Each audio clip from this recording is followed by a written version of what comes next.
What is up, guys? Monday. Oh, look who we got peeking in the corner. That's Jack Jess. You know what's awesome about her? Everything. Her and Kirian, coolest people on earth. This is their home. They own this place. You need to come here. If you're not coming here, the gym you're going to sucks. It's just that simple. And I'm putting that out on public. There's like a million of you guys that follow me, so I can't believe I just put that out. So we're going to be talking about how to fix your bench press. I'm going to drag her in on it. But before I start yapping while she's warming up, so we have another guy, by the way. He's right over there. You can see he's a big, bald, shiny head. Where is he? Where is he? Where is he? Right over there. See, I can just touch his head right there.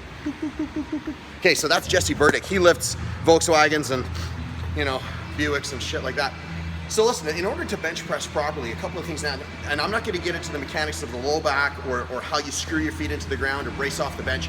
I'm going to just talk about one thing, which is breaking the bar, that external rotation to be able to save your shoulders and squeeze those shoulder blades together when you're executing on that press. Now here's the problem with a lot of people that are bench pressing.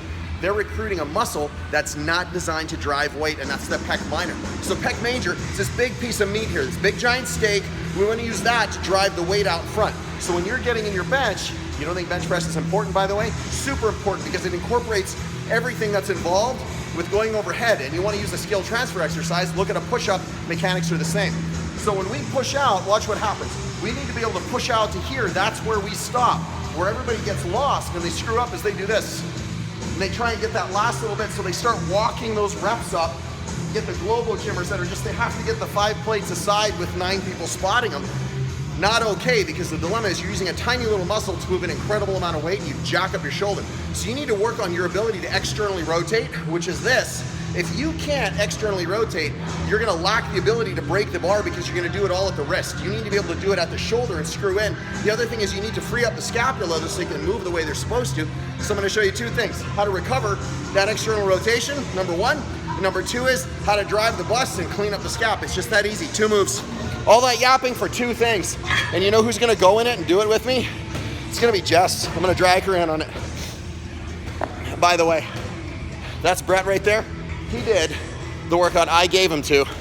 I told him to, and you know what? He did it with flair. Hey, if you guys are watching Wadapalooza, by the way, watch out for her. She's gonna do horrible damage at that workout. She's gonna do crazy things. So here's what we're gonna have Jess do, because she's right in the middle of her warm-up anyway, so she needs to do this stuff. So she's gonna take, what you're gonna do is you're gonna grab a band. Right now I'm filming and this is the best. We're gonna put this elbows through. Both? Yep.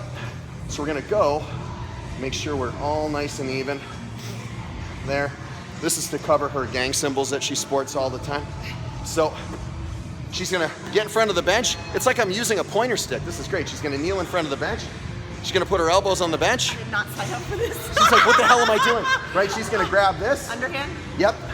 So the band is gonna keep the elbows. She's done this before. So the band is gonna keep the elbows close together. And we're gonna use more of a basic one. For someone like her, games level athlete, 2 times in a row. So I would have her elbows a lot closer because she's much more advanced. Most of you guys out there, start here a little about a hand width in front. She's gonna take this and she's gonna spin it. Now she's gonna go as wide as she can with her grip. She's gonna widen it out like crazy. And then she's gonna spin it to straight, where it goes like that, where she makes that face a little bit. You guys catch that? That was a very small little games face. Yeah, pain face. And then she's gonna suck herself back and sink down as much as she can while squeezing onto this, but she's gonna keep this up. Oh, okay. Bent, and she's gonna try and push herself down. So that, it will go around like this. This is the position she's gonna go in, and we're gonna straighten that out. We're gonna come under here. You're gonna see the pain face. Why? Because she's a badass, and she hangs out in this position for how long? 2 minutes. You see, that's number 1. 2 minutes too long. 2 minutes too long, but it's 2 minutes. You know why we 2 minutes? 2 minutes? Because it works. That's it. And the way we get out of it is just let go. That's all you got to do. That's number 1. Number 2, it's miserable, isn't it? But it's necessary. I guarantee you this, her lifts will be better.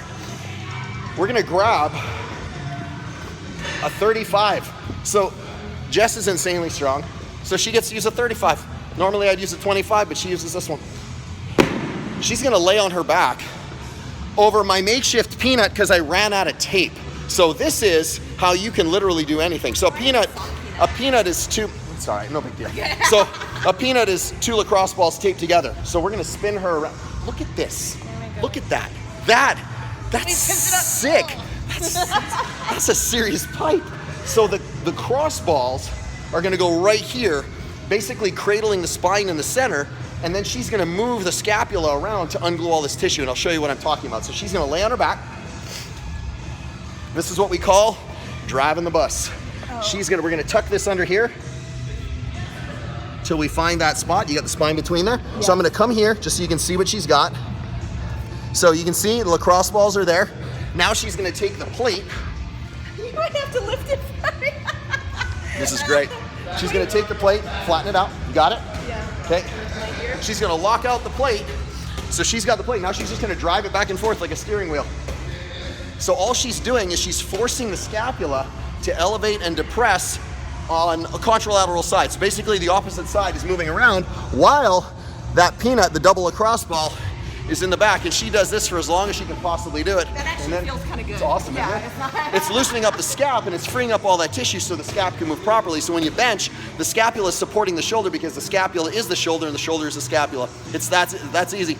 Hey, listen, I'm Trev, SmashweRx, Jessica, Jessica, Games athlete, Wadapalooza athlete, owner of CSA. Hey, I'll check you guys out later.